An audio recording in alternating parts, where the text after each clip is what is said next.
aceite sobre mis heridas. Es el agua en el desierto y el calor en el invierno. Tu palabra es la voz que me habla en la mañana. Es mi consejo cada día y en las pruebas quien me guía.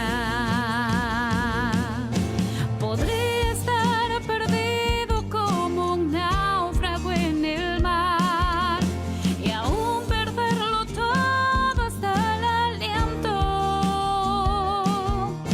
Podría estar hambriento como un niño sin hogar, pero yo sé que tu palabra siempre a mí.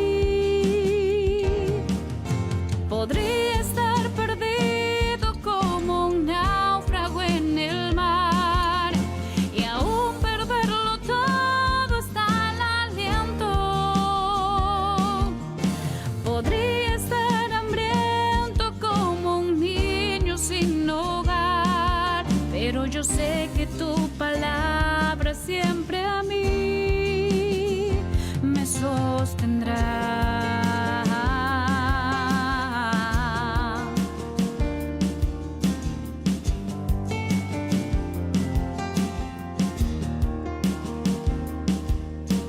Tu palabra es como aceite sobre mis heridas. Es el agua en el desierto y el calor en el invierno. Tu palabra es la voz que me habla en la mañana. Es mi consejo cada día y en las pruebas quien me guía. Podría estar perdido como un náufrago en el mar y aún perderlo todo hasta el aliento. Podría estar hambriento como un niño sin hogar, pero yo sé que tu palabra siempre a mí. Podría estar perdido como un náufrago en el mar y aún perderlo todo hasta el aliento. Podría estar hambriento como un niño sin hogar, pero yo sé que tu palabra siempre a mí. Pero yo sé que tu palabra siempre a mí me sostendrá.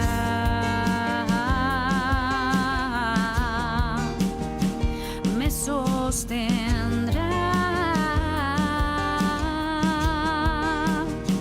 Me sostendrá.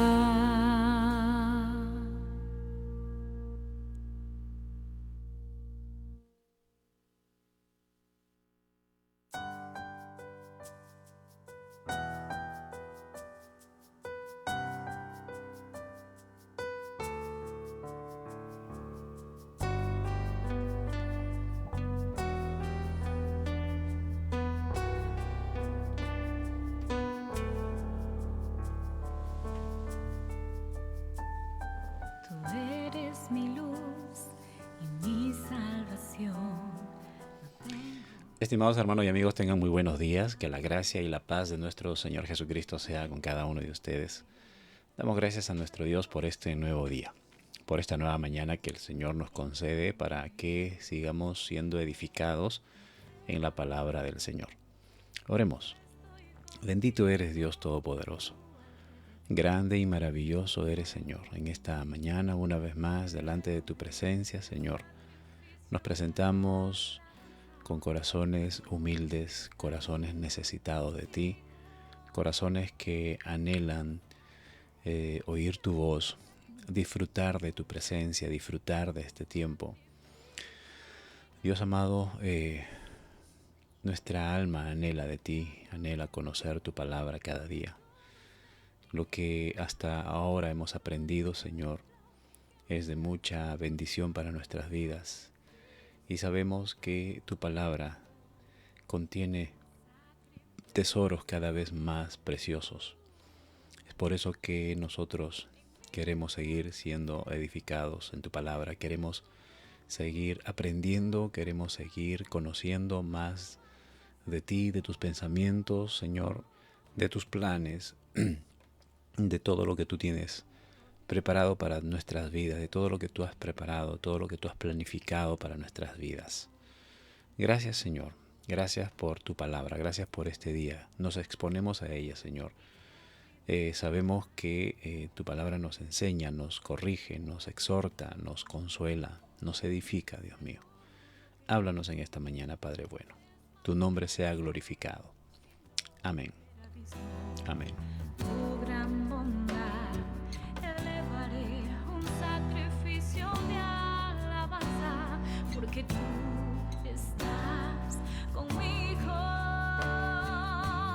Sacrificio de gratitud. El día de ayer estuvimos meditando en Mateo 18. Los versículos del 1 al 14 estuvimos leyendo y meditando con respecto a una pregunta. Habíamos analizado el día de ayer y concluido pues que esta pregunta es una, digamos así, una manifestación inmadura, ¿no?, de los discípulos. Al preguntarle al Señor, Señor, ¿quién es el mayor en el reino de los cielos? Se me viene a la mente en este momento, la idea de ponernos en el lugar de ellos, porque hablando de cristianos inmaduros, cristianos que todavía están aprendiendo, yo creo que todos, la mayoría de nosotros muchas veces, podríamos estar mucho tiempo congregando, muchos años siendo miembros de una congregación, de una iglesia, de la iglesia. Sin embargo, si nosotros no nos esmeramos, no nos esforzamos en estudiar la palabra de Dios, aquí no vale la experiencia, no vale el tiempo, no vale, no cuenta el ser hijo de pastor o tener algún cargo importante en la iglesia, en la congregación. Si no estudiamos la palabra de Dios, si no nos alimentamos de ella, si no nos afirmamos en ella, entonces no vamos a crecer. No hay otra manera de crecer. Sin el estudio de la palabra de Dios, sin permanecer en la palabra del Señor. El Señor Jesucristo dijo, si ustedes permanecen en mí y yo permanezco en ustedes, ¿no?, si mi palabra permanece en ustedes, ¿no?, entonces es la palabra de Dios la que nos hace crecer, la que nos enseña. Entonces, aquí los discípulos están mostrando lo mismo que mostraríamos nosotros, ¿no? Una inmadurez, una hasta cierto modo una insensatez, ¿no? El querer saber quién es el mayor en el reino de los cielos. Quisiera creer que están hablando entre los discípulos, sin considerar o descontando, lógicamente, de que Jesucristo es el mayor. Él es el rey en el reino de los cielos, ¿no? Pero ahora entre los discípulos, ellos están preguntándose, están mirándose el uno al otro y tratando de ver quién iba a ser el mayor entre ellos. Recordemos que que Jesús había llevado a 3 de ellos al monte de la transfiguración, y en adelante vamos a ver que no es la única oportunidad en que Jesús lleva a ellos. Ya había pasado cuando Jesús fue a resucitar a la hija de Jairo. Jesús hizo pasar solamente a los 3 también, a Juan, Jacobo y Pedro, ¿no? Entonces desde ese punto de vista ya los discípulos estaban tratando de pugnar. ¿Por qué los escogieron a ellos? ¿Por qué nosotros? ¿Quién irá a ser el mayor en el reino de los cielos? No, esto tenemos que averiguarlo. Vamos a aclarar este asunto. Así es que, Señor, dinos quién será el mayor en el reino de los cielos. Jesús ya había hablado de su muerte, ¿no? Entonces, prácticamente ellos estaban tratando de saber qué lugar iban a ocupar en el reino de los cielos. Y frente a la expectativa de que Jesús nombre a uno de ellos, ¿no? Jesús llama a un niño. Y pudimos también analizar de que probablemente haya sido un niño de la calle, un niño abandonado, un niño expuesto, un niño al cual todo el mundo desechaba, ¿no? No les daban importancia a estos niños. Y ya decíamos, si a los hijos de familia, cuando se contaba a multitudes, se contaba solamente a los varones, a los hombres, a los adultos varones, ¿no? No se contaba a las mujeres, no se contaba a las esposas y no se contaba a los hijos. Peor aún, se iba a contar a los niños de la calle, ¿verdad? Entonces, lamentablemente esa era la idiosincrasia que se vivía en ese tiempo. Ahora, Jesús pone delante de ellos a un niño así, ¿no? Y les dice, si ustedes no se vuelven como este niño, entonces no entraréis en el reino de los cielos, ¿no? Y cualquiera que se humille como este niño, ese es mayor en el reino de los cielos. Esto les cayó como un baldazo de agua fría a los discípulos, ¿no? Compararlos como un niño como ellos. Entonces, eso quiere decir que el espíritu que había en ellos ni siquiera se asemejaba al espíritu que había en un niño así, ¿no? Un niño humilde, un niño hasta despreciado, un niño hasta ignorado, ¿no? Sin embargo, ese niño, siendo despreciado o ignorado, estaba allí, frente a Jesús, cerca de Jesús. Luego también el Señor habla de que es muy peligroso para una persona ser tropiezo para otros. Y en este caso, hablando de los niños, tanto niños de edad como de niños en madurez. Hablando de los que recién son convertidos, son bebés espirituales, ellos vienen con una candidez, con un deseo de querer vivir una vida agradable para Dios. Sin embargo, si se topan con un cristiano que ya supuestamente es maduro, pero vive en peores condiciones que un pecador, ¿no? O simplemente tiene una actitud nada edificante, ¿no? Entonces, esto puede ocasionar que estos recién nacidos se decepcionen, estos recién convertidos se decepcionen del camino del Señor, ¿no? Entonces ellos pueden entrar en duda y decir, ¿qué hago acá? Y yo creí que el asunto era distinto, ¿no? ¿Cuántos, hermanos, por ejemplo, cuántas personas no quieren saber nada del Evangelio? No porque nunca supieron, sino que cuando supieron del Evangelio, cuando ingresaron al reino de los cielos, pues se toparon con personas así. Llámese laicos de la iglesia o llámese líderes.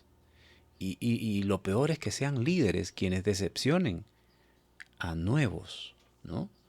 Y no solamente a nuevos, también a muchos.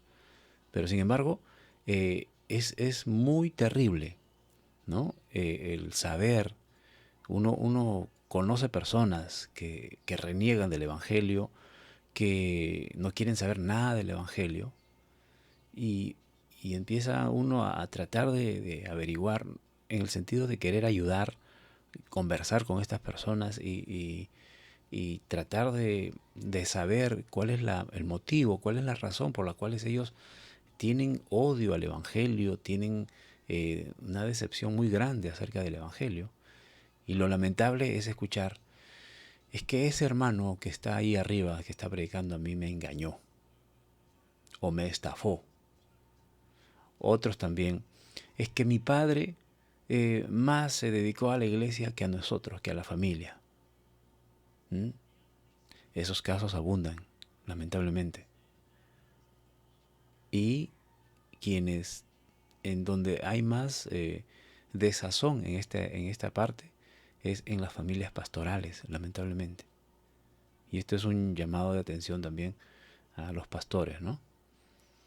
Hay pastores que se han dedicado a la iglesia, han dedicado tiempo, han invertido recursos, dinero, se han gastado en la iglesia y a su familia la han abandonado, a su esposa, a sus hijos. Sus hijos no quieren saber nada del evangelio porque yo conozco, hermanos, personalmente conozco hijos de pastores que ellos dicen: la iglesia me robó a mis padres. Así expresan. Y ellos no quieren saber nada del evangelio. ¿Mm? Entonces, ¿qué pasó? Aquellos pastores que supuestamente conocen la palabra de Dios descuidaron esta parte. Fueron de tropiezo para sus propios hijos. ¿Mm? Y así, no solamente hijos de pastores, hay diferentes, en diferentes condiciones, ¿no? En donde hay personas que han sido piedra de tropiezo.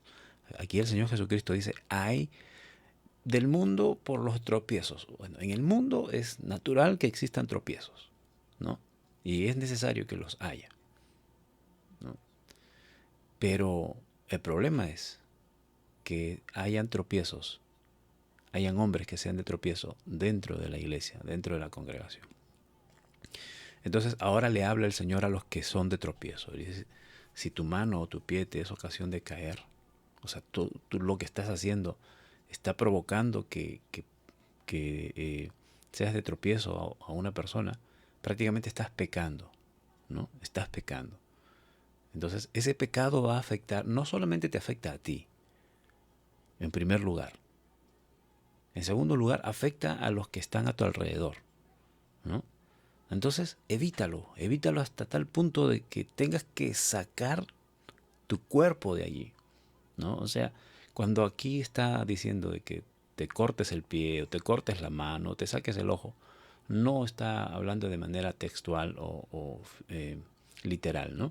Sino de manera figurativa, en donde uno, pues, tiene que salir de ahí, tienes que sacar cuerpo de allí, de donde te está tentando a pecar. Mejor evitar, ¿no? Para que no te afecte a ti y no seas de tropiezo para otras personas. Luego hablamos acerca de la oveja perdida, la parábola de la oveja perdida. Y vimos cómo aquí el Señor habla de aquellas personas que por algún motivo o fueron decepcionadas o por su propia concupiscencia peca, ¿no? O simplemente está en un error, está en la congregación y está viviendo en un error y no se da cuenta del error que está cometiendo. Hermanos, hay personas que están pecando y no se dan cuenta que están pecando, a menos que alguien se lo diga, ¿no? Es muchas veces necesario tener personas amigas, sinceras, que te digan el pecado que estás cometiendo, ¿no? Esos son, yo creo que los buenos amigos, los verdaderos amigos, en que saben decirte el error que estás cometiendo, ¿no? Entonces, hay personas que muchas veces están cometiendo errores y no se dan cuenta. Esa es una oveja perdida. Porque, o sea, no sabe el lugar en donde está parado. Puede estar dentro de la congregación. Una oveja perdida necesariamente no es alguien que se ha alejado, ¿verdad? Puede estar dentro de la congregación, pero está viviendo una vida desordenada que ni él mismo se da cuenta, ¿no? Como por ejemplo, un padre que esté descuidando a su familia. Un padre que esté dedicado a la iglesia, esté dedicado a las cosas y esté descuidando a su familia, ¿no? Entonces, es necesario que alguien se lo diga, porque este hombre está perdido, está extraviado de la conducta correcta según la palabra de Dios. Entonces, el Señor dice: yo he venido para salvar lo que se había perdido. ¿Qué os parece si un hombre tiene 100 ovejas y una de ellas se descarría? Una de sus ovejas se pierde. Y ya dijimos, no necesariamente tiene que irse lejos. Puede estar dentro de la congregación. No deja las 99 y va en busca de ella para que a buscar la que se había descarriado. Descarriar es salir del camino. ¿Mm? Las ovejas pueden estar, o la congregación puede estar encaminada dentro de una senda del camino, pero por ahí hay uno que salió del camino, se descarrió. O sea, no, uno lo ve, está allí, pero no está en el camino, ¿no? O sea, no necesariamente se perdió o se perdió de vista. Lo estamos viendo, pero está fuera del camino, ¿no? Entonces, pero lógicamente aquí estamos hablando de una situación también ya extrema en donde la oveja se perdió, ya no se sabe, se perdió su paradero. El pastor va en busca de de esa oveja perdida, deja a las 99 a buen recaudo y se va a buscar a la oveja que está perdida. Y cuando la encuentra, se alegra tanto que hace fiesta, ¿no? Entonces, no es la voluntad del Padre, que está en los cielos, que se pierda uno solo. Uno podría decir, pero ya pues tengo 99, se perdió una, no me afecta mucho porque tengo las 99. No, para el Señor es gran pérdida, ¿no? Entonces, si hay una persona que está en error o se ha apartado del camino, ahora, el llamado no es solamente para la iglesia, perdón, no es solamente para el pastor, sino para la iglesia. Porque vamos a ver más adelante, Pablo recomienda, dice, si tú ves a alguien, tú también tienes que asumir la responsabilidad de hablar con esa persona, ¿no? Entonces, en estas circunstancias, yo veo a alguien que está en falta, en pecado, entonces yo tengo que tratar con esa persona, personalmente. Y eso es lo que vamos a ver a partir del versículo 15 en adelante, cuando hay una persona que está en error, que se ha perdido, que está en pecado, ¿no?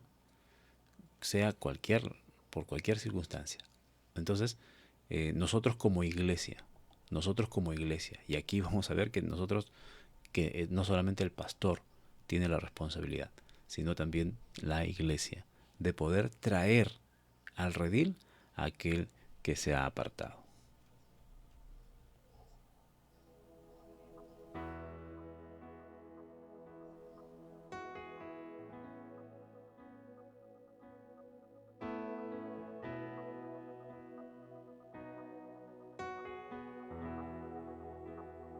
¿Qué tiene tu espíritu? Hoy vamos a leer los versículos del 15 al 33.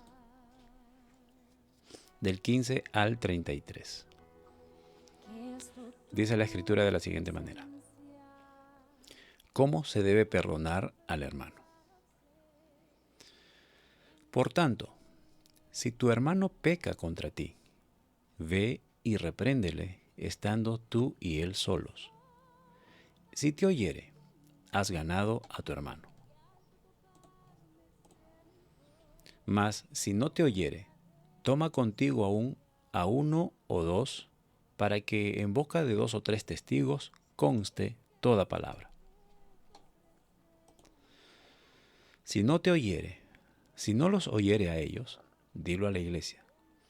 Y si no oyere a la iglesia, tenlo por gentil y publicano. De cierto os digo que todo lo que atéis en la tierra será atado en el cielo, y todo lo que desatéis en la tierra será desatado en el cielo.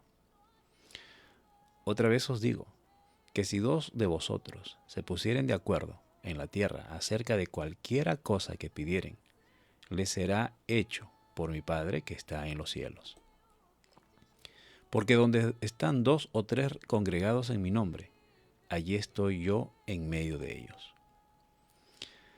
Entonces se le acercó Pedro y dijo: Señor, ¿cuántas veces perdonaré a mi hermano que peque contra mí? ¿Hasta 7? Jesús le dijo: no te digo hasta 7, sino hasta 70 veces 7. Los 2 deudores. Por lo cual el reino de los cielos es semejante a un rey que quiso hacer cuentas con sus siervos. Y comenzando a hacer cuentas, le fue presentado uno que le debía 10,000 talentos. A este, como no pudo pagar, ordenó su señor venderle, y a su mujer e hijos, y todo lo que tenía para que se le pagase la deuda.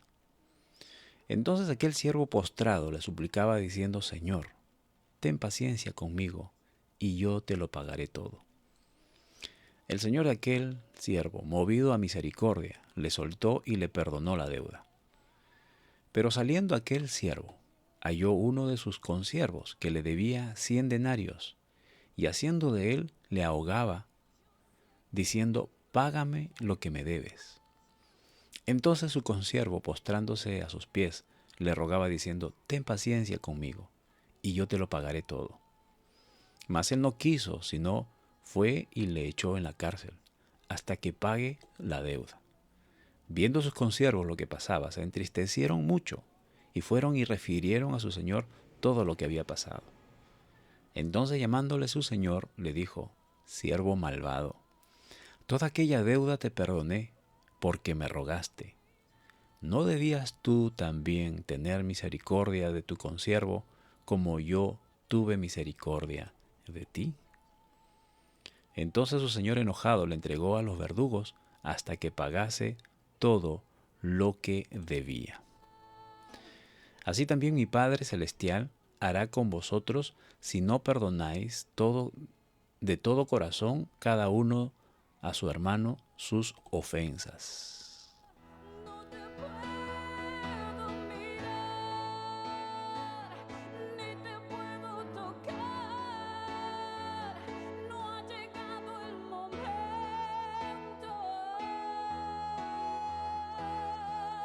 Y a veces que en mi afán creo que ya tú no estás, pero vuelvo y te siento. Y cuando me tocas con tu Santo Espíritu, lloro, canto y tiemblo. Bien. El contexto o el cuadro que nosotros vimos en la primera parte de este capítulo es con respecto al trato que se le debe dar a un pequeño, hablando de un niño. Y hay una gran responsabilidad, hermanos, en nosotros, llámese padres, en que cómo nosotros estamos criando a nuestros hijos, cómo los estamos tratando. El Señor va a llamar a cuentas, o sea, nos va a llamar a cuentas. Nosotros vamos a tener que rendir cuentas al Señor de cómo estamos criando a nuestros hijos. Cuando el Señor Jesucristo dice: cualquiera que recibe a estos niños, a un niño como este, me recibe a mí. De tal modo de que si nosotros no recibimos a un niño, no estamos recibiendo al Señor. Esto incluso implica, por ejemplo, hoy en día hay padres o hay personas que lamentan tener hijos. Es más, lamentan salir, por ejemplo, una mujer salir embarazada. Hoy en día está en boga estas corrientes ideológicas que están en contra básicamente de la misma raza humana, humanos en contra de humanos, en donde están promoviendo el aborto. Tremendo juicio que se están ganando. Delante del Señor no habrá contemplación por todo esto que se está promoviendo. Y uno puede decir: wow, qué terribles, ¿cómo van a pensar en aborto? ¿No? ¿Cómo matar a un niño dentro del vientre de una madre? ¿No? Y eso lógicamente indigna, y hay muchos que se indignan, diciendo: wow, qué terrible, Dios tenga misericordia de aquellas personas. Pero también hay personas, hay padres que tienen a sus hijos, pero esos niños mejor les hubiese ido si hubiesen sido abortados. ¿En qué sentido? De que están abandonados. Tienen sus hijos solamente para decir, ya tengo un hijo, pero el hijo no tiene a sus padres. ¿Mm?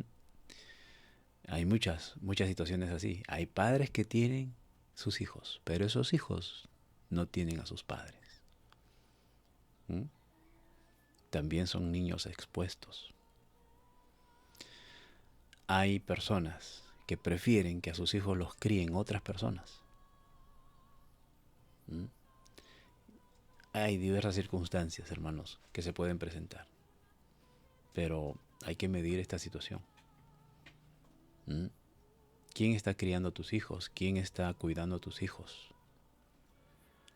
Cualquiera que me recibe a uno de estos pequeños, me recibe a mí. Y el que no recibe a uno de estos pequeños, a mí también me desprecia. Y luego también vimos cómo Dios tiene cuidado de aquellos pequeños, aquellos inmaduros, aquellos que recién están conociendo el camino del Señor, ¿no? Entonces, hemos visto ese contexto del cuidado que tienen estas personas. Incluso, quiero hacer mención nuevamente, el versículo 10 que leímos dice, mirad, no menospreciéis a uno de estos pequeños, porque os digo que sus ángeles en los cielos ven siempre el rostro de mi Padre que está en los cielos. Hay una, digamos así, bueno, tradicionalmente se conocen, ¿no? Como los ángeles de la guarda, ¿no? Bueno, textualmente no es lo que está diciendo aquí eso, pero sí nosotros podemos entender que el Señor ha delegado responsabilidad a ángeles para que cuiden de cada uno de nosotros, en especial de aquellos pequeños, llámese niños, cronológicamente hablando, o niños espiritualmente hablando. El Padre ha designado ángeles, que ellos van inmediatamente a informar cómo están siendo tratados, cómo están siendo educados o cómo se está tratando a estos niños. Entonces es de tener bastante cuidado, ¿no? Ahora, a partir de este versículo, lo que hemos leído el día de hoy, a partir del 15 hasta el 35, el Señor está tratando ahora de cómo nosotros poder reconciliarnos, cómo poder restaurar una comunión entre una persona que ha pecado, ¿no? Lógicamente todos cometemos pecados, todos cometemos errores, pero hay pecados que definitivamente alejan a las personas de la comunión cristiana, ¿no? Entonces, eso quiere decir que hay situaciones que son relevantes y hay situaciones que son irrelevantes. Las situaciones que son irrelevantes, ya eso va en el campo personal, en donde debe haber una sinceridad entre mi persona y Dios, en donde cualquier pecado que yo reconozco que estoy pecando, que estoy cometiendo, inmediatamente pedirle perdón a Dios. El apóstol Juan en sus cartas, en las cartas que escribe en la primera carta, en su primera carta, él menciona, hijitos, si vosotros habéis pecado, abogado tenemos en Cristo Jesús, ¿no? Entonces, nosotros vamos a estar cometiendo pecados por algún error que estemos cometiendo, ¿no? Y nosotros nos damos cuenta, el Espíritu Santo nos demanda, nos denuncia. Está allí, hey, esto has hecho mal, pide perdón. Inmediatamente, si nosotros tenemos una comunión con el Señor, no queremos que nada manche nuestra comunión, entonces, Señor, hice esto, perdóname, ¿no? Entonces, voy a rectificarme. Dije cosas relevantes e irrelevantes. No.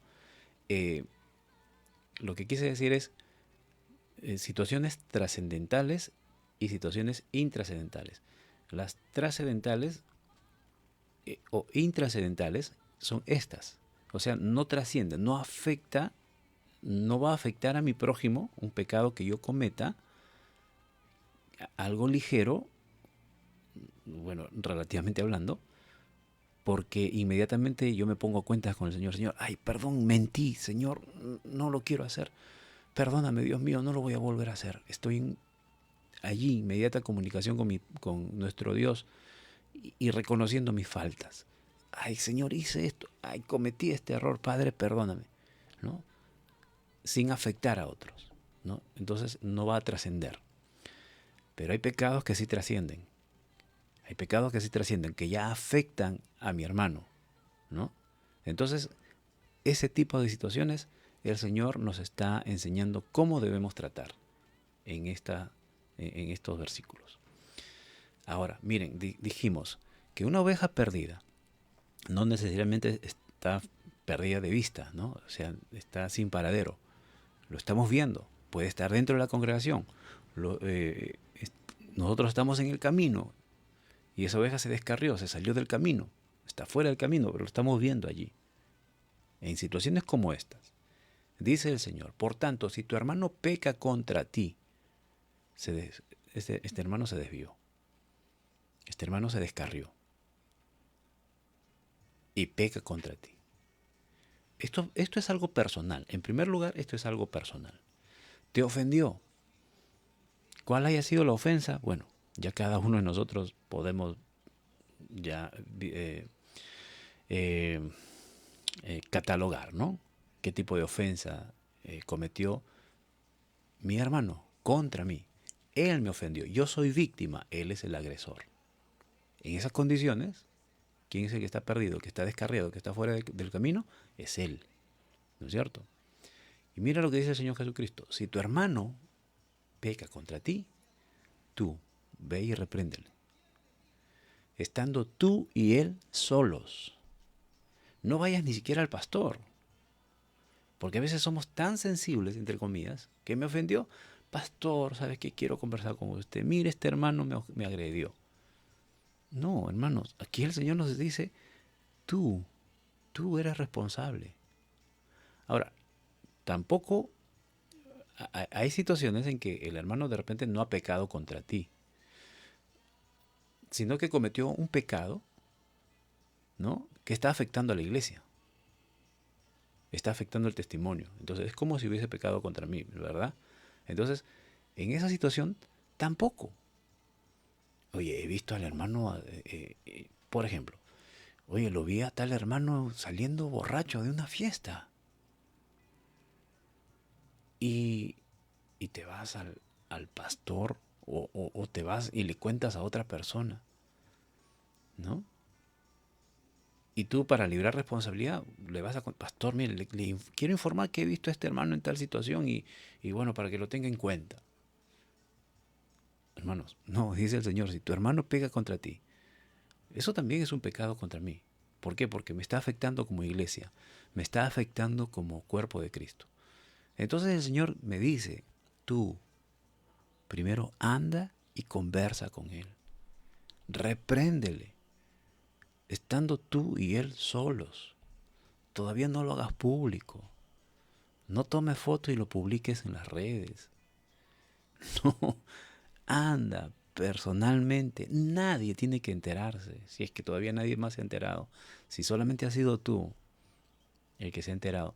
Ahora, estas situaciones Dios las permite para ver cómo actuamos.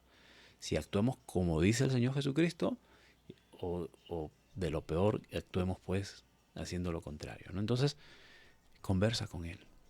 ¿Lo viste cometer un error? Directamente no fue un pecado contra ti, pero como iglesia sí te está afectando a ti. O puede ser que te afecte a ti directamente. Te ofendió, te agredió, no sé, algo. Anda personalmente y conversa con él. ¿Qué pasó, hermano? Te vi en esta situación. Tú eres un hijo de Dios. No puedes estar en esta situación. En primer lugar, le estás fallando a Dios. Y en segundo lugar, me estás afectando a mí como iglesia. O me has ofendido. ¿Mm? ¿Qué te he hecho? ¿Mm? Entonces, Si él te oye, dice el Señor, has ganado a tu hermano. Pero si no, se pone terco, sabes que mira, no, yo no tengo nada que saber contigo, sabes que no me digas nada, que por aquí, que por allá. Y hablaste con él, recién entonces busca a uno o dos testigos. Ahí recién ya puedes ir a contarle o al pastor o a un amigo o a un hermano, mira, sabes que hay esta situación. Y quiero que contigo vayamos a hablarle. ¿Mm? Porque eso demanda la palabra de Dios. En la ley que Dios le dio a Moisés, Dios prohibió que alguien levante testimonio de manera personal. Tiene que haber 2 o 3 testigos para que se le acuse a la persona. Nadie podía acusar así de manera particular. ¿Sabe que yo le he visto robando una oveja? ¿Hay testigos? No, pero yo lo he visto. No, eso no es válido porque puede ser una difamación, puede ser una calumnia, puede ser una venganza, ¿no? Pero si ya consta de 2 o 3 testigos, entonces ya la acusación tiene validez ante Dios, ¿no? Lógicamente desde el punto de vista humano, porque Dios conoce todas las cosas. Ahora, si no los oye a ti y a los 2 testigos que tú llevas para conversar con él, para tratar el asunto, entonces ahora sí, dilo a la iglesia. Y si no oyera a la iglesia, excomulguen a este hombre. Sáquenlo de la iglesia. ¿Mm? Hermanos, es terrible cuando se presenta una situación así, pero hay que hacerlo. ¿Mm?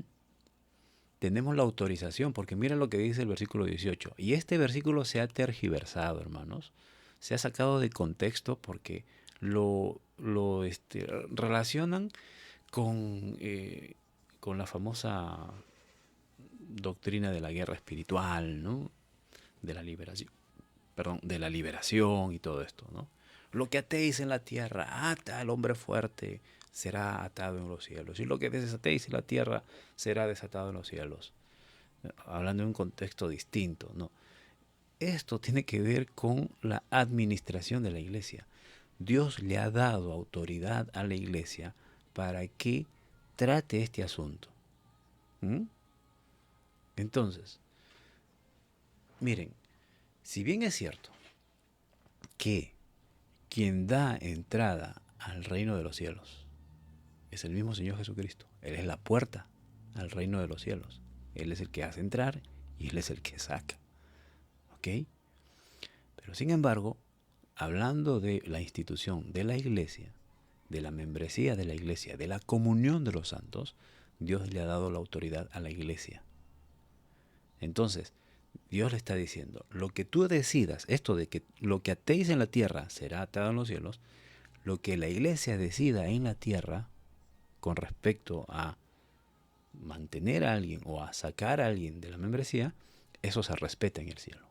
Esa decisión se avala en el cielo, está avalada en el cielo, ¿no? En la asamblea en el cielo, la iglesia ha determinado quitar a este individuo, ha procedido correctamente con lo que dice Mateo 18, 15 al 17, sí, muy bien, respetemos lo que la iglesia ha decidido. Eso es lo que significa: lo que atéis en la tierra será atado en los cielos, y lo que desatéis en la tierra será desatado en los cielos. Lo que atéis en la tierra, cuando se recibe a un miembro y se le hace parte de la congregación, estamos atándolo a la iglesia, entonces eso se respeta en el cielo.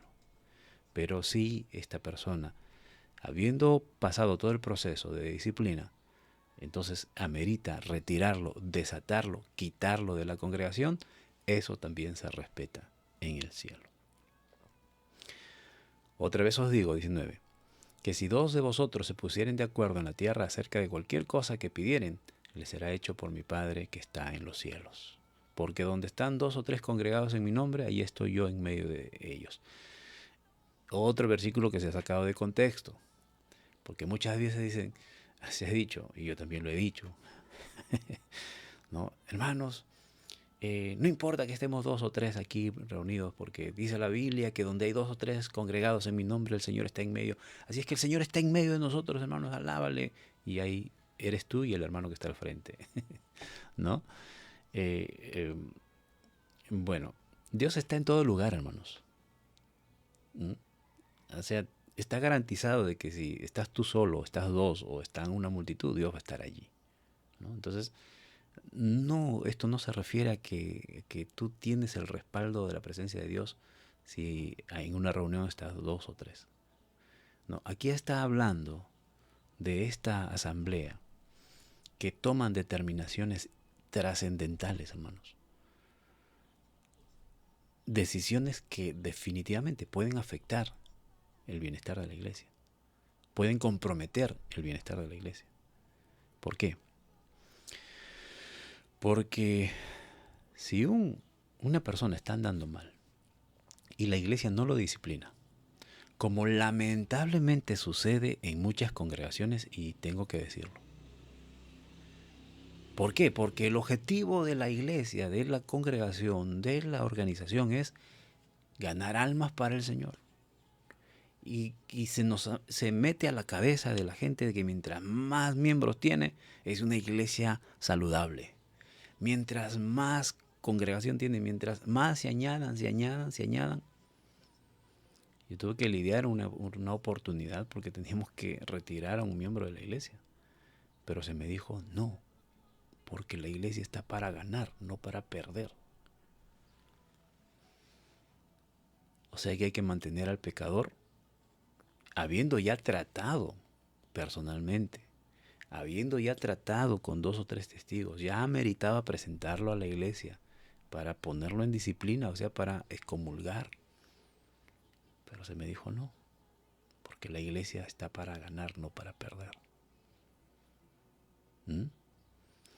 Entonces, hermanos, prácticamente estamos desacatando una enseñanza del Señor Jesucristo. ¿Sí? Entonces, allí, en esa decisión, una mala decisión,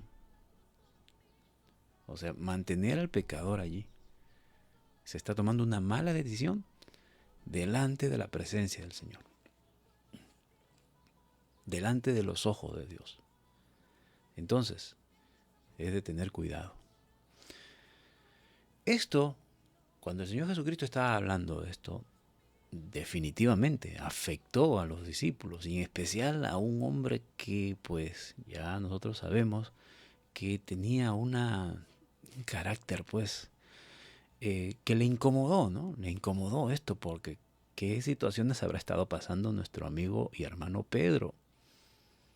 Un discípulo como usted y yo comprenderemos, ¿no? Pedro se le acerca al Señor y le dice, Señor, o sea que hay que perdonar. Pero dentro de la coyuntura y del contexto, se decía de que a lo mucho 2 veces tú puedes perdonar a un hermano, en el contexto de que se estaba viviendo. 3 ya es demasiado. Y Pedro con sarcasmo, porque aquí esto es sarcasmo, hermanos, ¿no? Señor, o sea que ¿cuántas veces voy a perdonar a mi hermano que peque contra mí? Un hermano que me ofenda. ¿Cuántas veces le puedo perdonar? ¿Que hasta 7? ¿No? Porque ellos tenían esa idiosincrasia de que 2 veces ya es mucho, 3 ya es extremo. Pero aquí Pedro se va, ¿no? O sea, Señor, que yo, bueno, ya seguro que Pedro había entendido de que el número 7, pues, representa la perfección, representa plenitud, representa un todo, el número 7. Entonces Pedro va, y acá yo veo sarcasmo, hermano. Señor, o sea que yo voy a perdonar hasta 7 veces. ¿No? Y Jesús lo mira y le dice, 7 veces, no, Pedro. Seguro que hace, Señor, gracias. 70 veces 7. Esta es una respuesta a su sarcasmo, ¿no? O sea que para el Señor no hay nada, no hay broma que valga. En otras palabras, el Señor le está diciendo, te crees gracioso, Pedro. Muy bien, yo te voy a decir que no 7, 70 veces 7. ¿Qué le quiso decir el Señor con esto a Pedro? Que no nos cansemos de hacer el bien, que no nos cansemos de perdonar. Si tengo que perdonar 70 veces 7, lo tengo que hacer. ¿Por qué me voy a cansar de perdonar hasta 3 veces? Y hasta en un extremo, como lo plantea Pedro, 7 veces. No, tengo que tener una vida de perdón.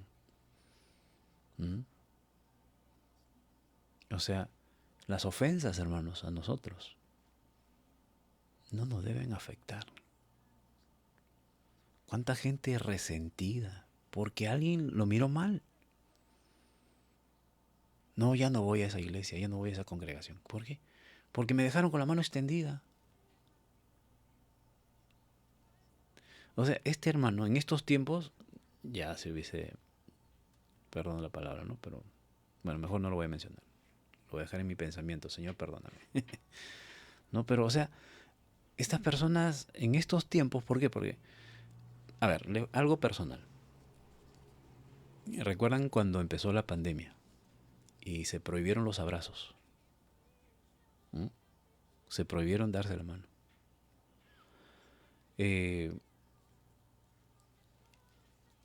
Salió esta ley, o sea, salió esta recomendación y estábamos entre semana, en mitad de semana.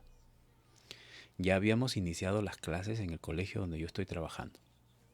Nosotros hemos trabajado 1.5 semanas. La segunda semana, a mitad de semana, se entró en pandemia. Pero durante esa semana se salió la recomendación: evitar los abrazos, evitarse darse la mano, solamente saludar con el codo o con los pies, chocarse los pies, ¿no? Entonces, uno está acostumbrado, por ejemplo, todavía no llegaba domingo,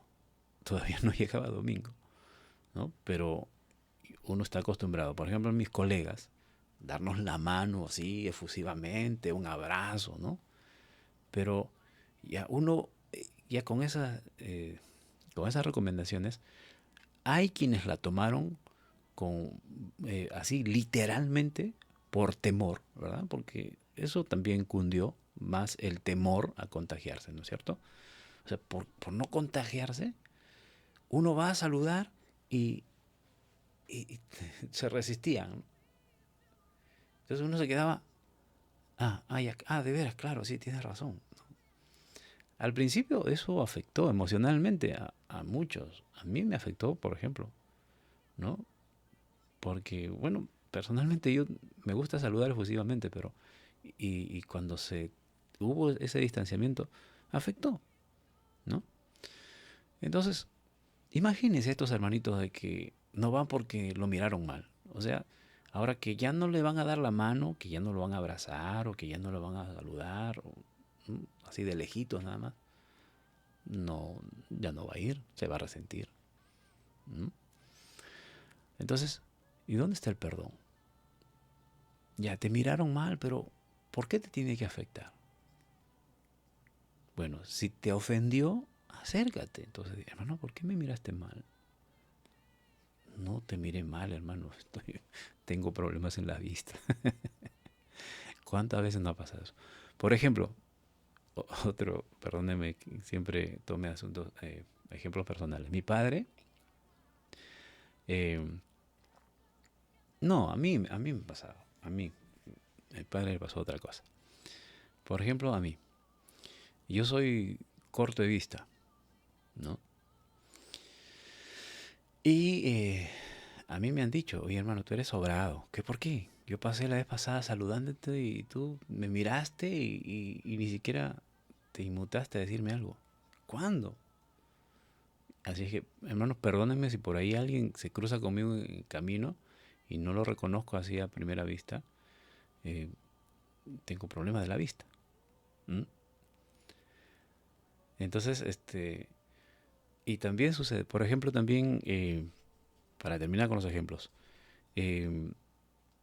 estuve una vez haciendo cola en el banco y se cruzan dos chicos, dos estudiantes del colegio donde yo trabajo. Profesor, buenos días, buenos días. Y yo, hola, ¿qué tal? ¿Cómo estás? ¿Pasaron?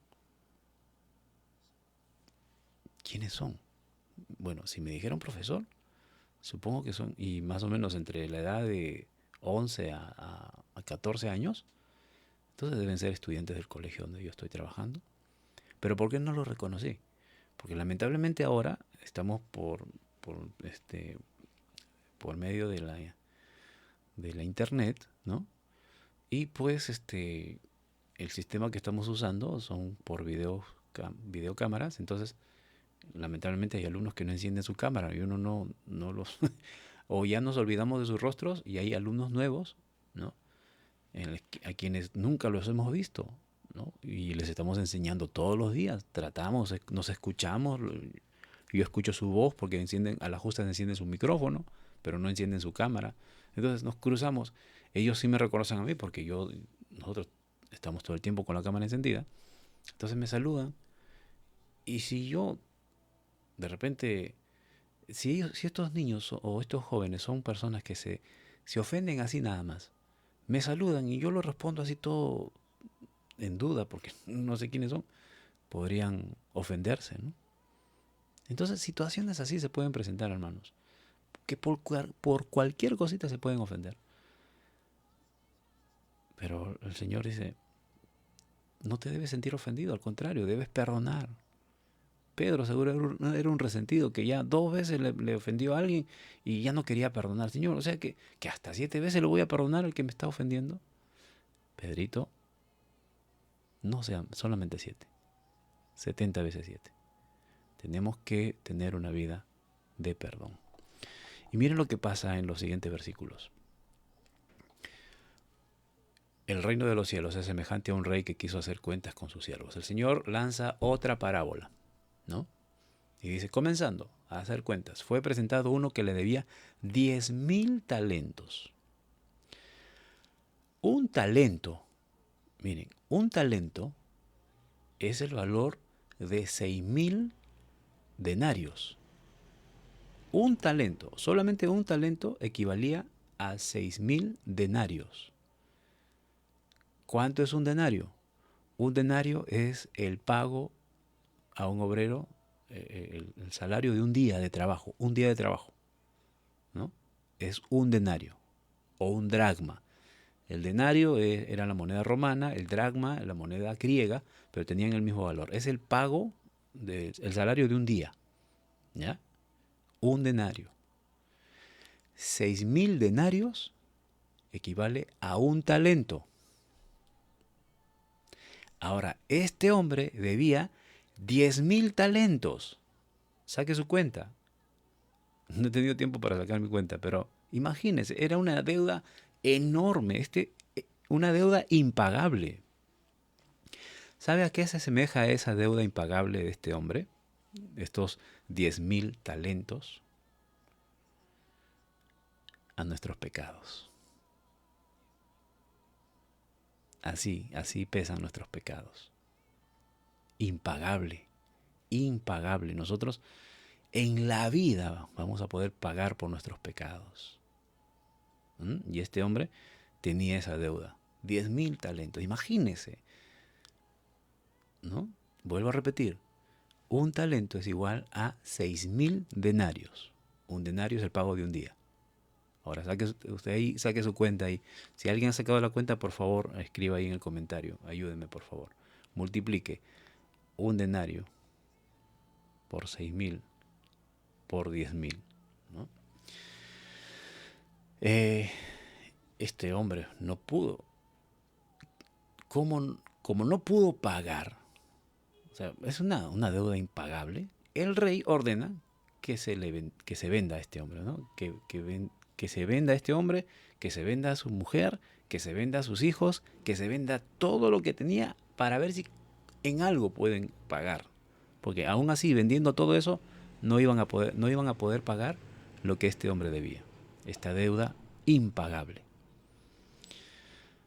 Entonces aquel siervo postrado le suplicaba así, diciendo, Señor, ten paciencia conmigo, te lo pagaré todo. Qué mentiroso. Era una deuda impagable. Pero él dice, no, yo sí te lo voy a pagar, ¿no? Como muchas veces nosotros decimos, Señor, yo sí puedo. Y Señor, yo puedo tomar una decisión y yo puedo salir de mi pecado. Yo puedo... por favor, ¿no? Deudas impagables. Pero el Señor de aquel siervo, movido a misericordia, le soltó y le perdonó la deuda. No le, miren, le perdonó, o sea, lo indultó. No le dijo, ya, me vas a pagar después. No, no, no. Le perdonó la deuda, o sea, salió cero deuda. Imagínense, tamaño perdón que recibió este hombre, ¿verdad? Sin embargo, este hombre sale de ahí, halló a otro compañero suyo, un consiervo, y él le debía 100 denarios. O sea, le debía más o menos un promedio de 3 meses y medio, casi 3 meses y 10 días de deuda, ¿no? O sea, un denario, recuerden que es el salario de un día, ¿ya? Lo que equivalía a 100 días de trabajo, le debía a este hombre. Ahora, tampoco es poco, como diría un personaje, tampoco, ¿verdad? O sea, no es poco esa deuda tampoco. Pero en comparación a la deuda que tenía este primero, que le fue perdonado, ¿no? Esta deuda que tenía este segundo sí era pagable, o sea, 100 días de trabajo, ya tranquilamente le decía, mira, ya, yo voy a trabajar para ti 100 días y con eso cancelamos la deuda. Pues era pagable, ¿no? Sin embargo, este hombre, que se le perdonó tremenda deuda, lo agarró del cuello, ahogándole, ¿no? Ahorcándole así. Tienes que pagarme todo lo que todo lo que tú me debes. Y el hombre pues le rogaba, le decía, Señor, sí, por favor, ten paciencia conmigo, yo te lo voy a pagar todo. Él sí podía pagar la deuda. Su deuda era pagable. Pero este primero no quiso. No, tú me vas a pagar. Y lo metió a la cárcel hasta que pague toda la deuda. Mire cómo actuó este hombre. Otros compañeros vieron esta situación y dijeron, qué triste esta situación, qué triste este hombre. A él le perdonaron una deuda impagable y este no puede perdonar 100 días de trabajo. Y se lo cuentan al Señor, al dueño de todo, ¿verdad? Y lo manda a llamar a este hombre. Le dice, oye, tú eres un malvado. Tú eres... ¿Cómo es posible? Yo te perdoné toda tu deuda, una deuda impagable, porque me rogaste y yo te perdoné. ¿Tú también no debías tener misericordia con tu siervo, como yo tuve misericordia de ti? Entonces el Señor enojado le entregó a los verdugos hasta que pagase todo lo que debía. O sea, si lo metieron a la cárcel por la deuda, este hombre no salió nunca. Murió en la cárcel. Así también mi Padre Celestial hará con vosotros si no perdonáis de todo corazón cada uno a su hermano sus ofensas. Hermanos, ¿qué es un insulto hacia nosotros?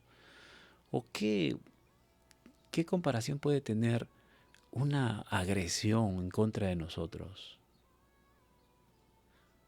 comparado con la tamaña agresión o la tamaña deuda que nosotros teníamos para con Dios, en la cual fue perdonado? Nuestro pecado fue perdonado, nuestra deuda impagable fue pagada por la preciosa sangre de Jesucristo. Miren, tamaño perdón que nosotros hemos recibido. Y no podemos perdonar a alguien que nos miró mal. Y no podemos perdonar a alguien que nos ofendió. La próxima vez que recibamos una ofensa, hermanos, pensemos en la tremenda ofensa que nosotros teníamos contra Dios y Él nos ha perdonado. En la tremenda deuda que el Señor nos ha perdonado. ¿Por qué nosotros no perdonar a nuestro hermano.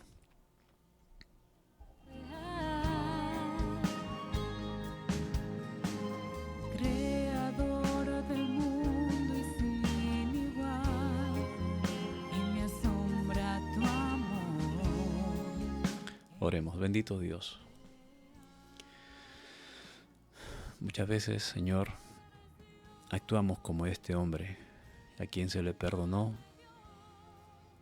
tremenda deuda. Y frente a uno que tenía una deuda insignificante para con él, no le quiso perdonar. Así actuamos muchas veces, Señor. Cuando nos sentimos ofendidos y nos resentimos y le quitamos el habla a alguien, o ya no queremos saber nada con aquella persona que nos miró mal o que dijo algo en contra de nosotros. Y antes de conversar, antes de hablar, sentenciamos y decimos, no, ya nunca más conmigo. No, ya no tengo nada que ver con esa persona. Dios amado, nosotros nos portamos muchas veces más severos que tú. Creemos que tenemos mucho más derechos que tú. Y no nos olvidamos, Señor, cuando tu Hijo Jesucristo estaba siendo maltratado por nuestra culpa, por nuestra deuda.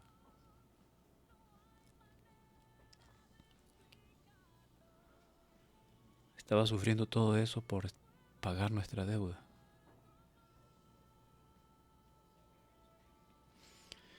Y a sus ofensores los miraba con misericordia y te decía, Padre, no les tomes en cuenta este pecado.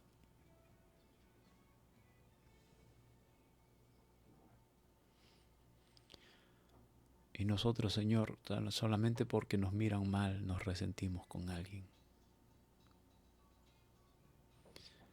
Cuán pecadores somos, Señor. Cuán pecadores somos, Dios mío.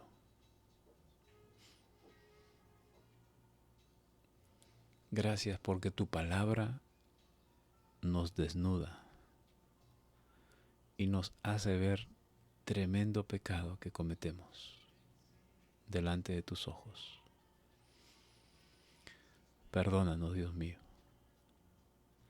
y enséñanos a perdonar, porque nosotros no sabemos perdonar. Pon en nosotros la capacidad, Señor, de perdonar.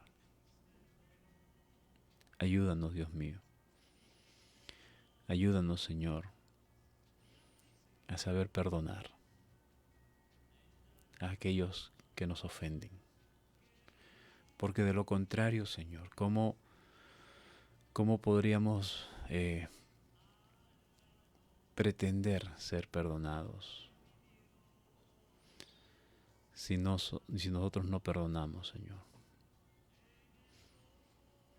Así como tú nos has perdonado, así como has pasado por alto, Señor, en los días de nuestra ignorancia. Y ahora, Señor, delante de ti,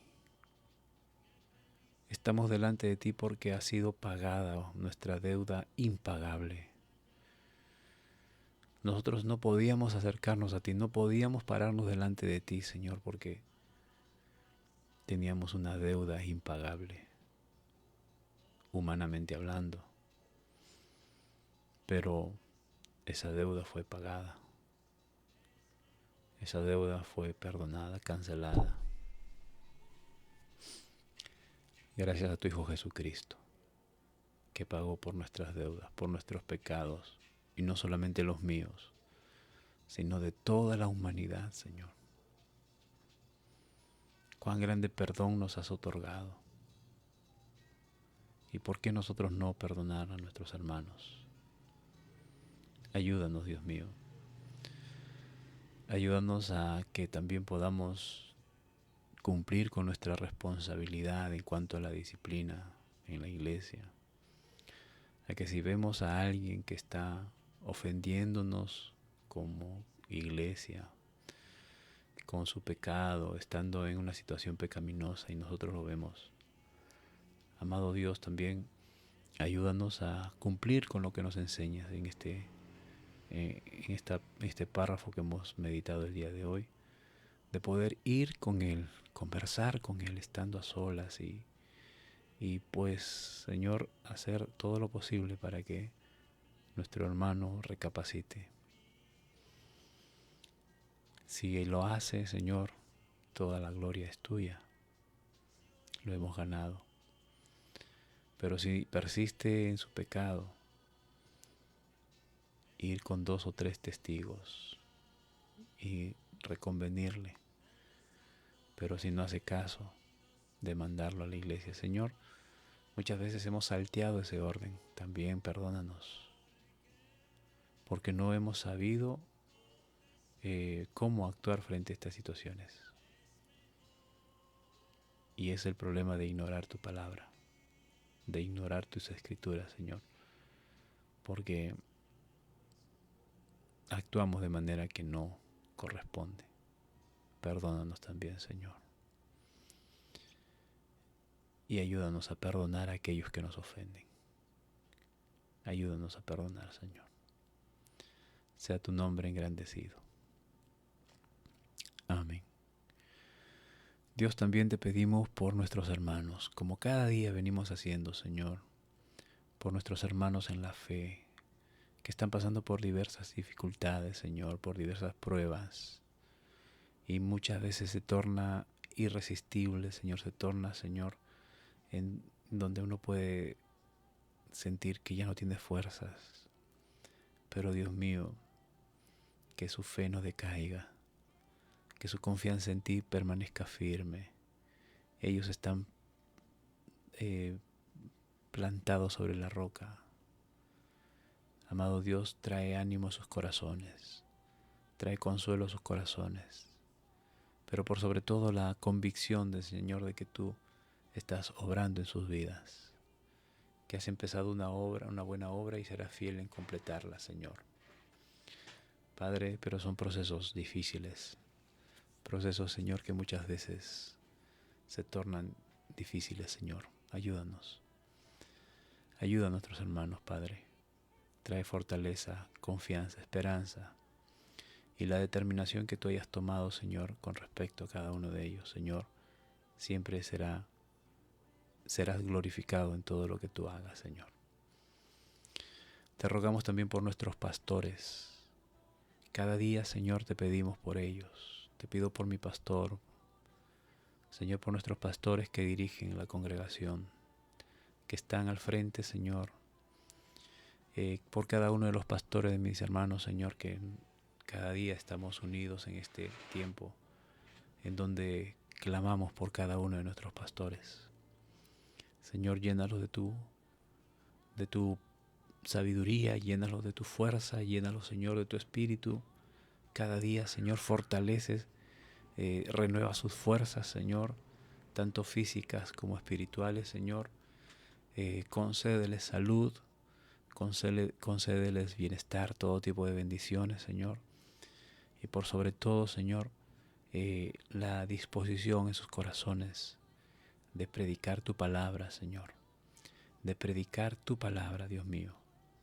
Si hubiera alguien que estuviese desviándose de tu palabra, de tu doctrina, Señor, Padre mío, tráelo a recapacitación, Señor, que recapacite qué es lo que tiene que hacer delante de ti en favor, en beneficio de tu iglesia, de tu pueblo, de la congregación, Señor. Padre mío, te rogamos por cada uno de ellos. Te pedimos también por nuestras autoridades, Señor, nuestro presidente, desde su investidura hasta nuestros presidentes, a nuestros gobernadores locales. Señor, todos los que han sido puestos en autoridad están en ese lugar porque tú los has permitido. Y del mismo modo también te rogamos que puedas obrar en sus corazones, que tu Espíritu Santo, Señor, los mueva a arrepentimiento, que reconozcan que tú eres el Dios verdadero y que das sabiduría para saber gobernar una nación, un pueblo, un distrito, una ciudad. Dios, ten misericordia de cada uno de ellos y de nosotros. Señor, también te pedimos por aquel familiar, por aquel amigo, por aquel vecino, por aquel pariente cercano, Dios mío, que todavía no rinde su vida a ti. Toca sus corazones, Señor. Rogamos por cada uno de ellos. Y te pido por mis hermanos que están presentes cada día, Señor, que día a día son parte de este tiempo, Señor, en donde tu nombre es glorificado y tu palabra, Señor, nos edifica, tu palabra nos hace crecer, tu palabra nos expone también y descubre nuestro pecado. Perdona todo pecado de las cuales, Señor, nosotros podemos entender por medio de tu palabra que hemos estado cometiendo. Ayúdanos a caminar conforme a tu voluntad en todo tiempo. Sea tu nombre glorificado siempre, Señor. En Cristo Jesús, Señor nuestro. Amén. Amén.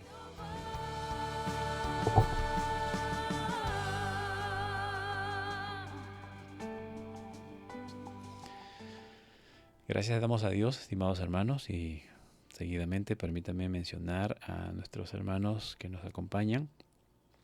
Azucena Loli, prima, Dios te bendiga. Betty Berchelli, hermana, Dios la bendiga, gracias por acompañarnos. Genaro Chero, cuñado, Dios te bendiga.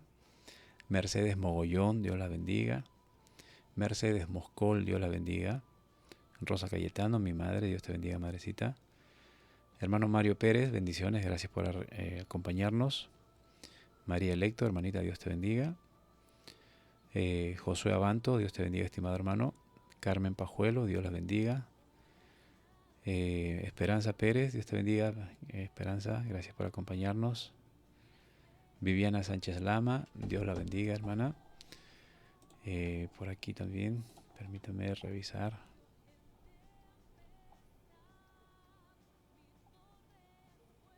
Bien. Gracias a Dios, gracias por cada uno de ustedes, estimados hermanos, y será hasta el día de mañana, si Dios lo permite así, a la misma hora, 6 de la mañana, nos unimos nuevamente. Y bueno, durante todo el día la transmisión está allí en esta plataforma, ustedes pueden visitarla, a quienes se unan durante el día, también siempre rogamos que la gracia del Señor sea con cada uno de ustedes. Estimado Javier Tomás, Dios te bendiga, gracias por acompañarnos. Será hasta el día de mañana, hermanos, si Dios lo permite así. Bendiciones a cada uno de ustedes.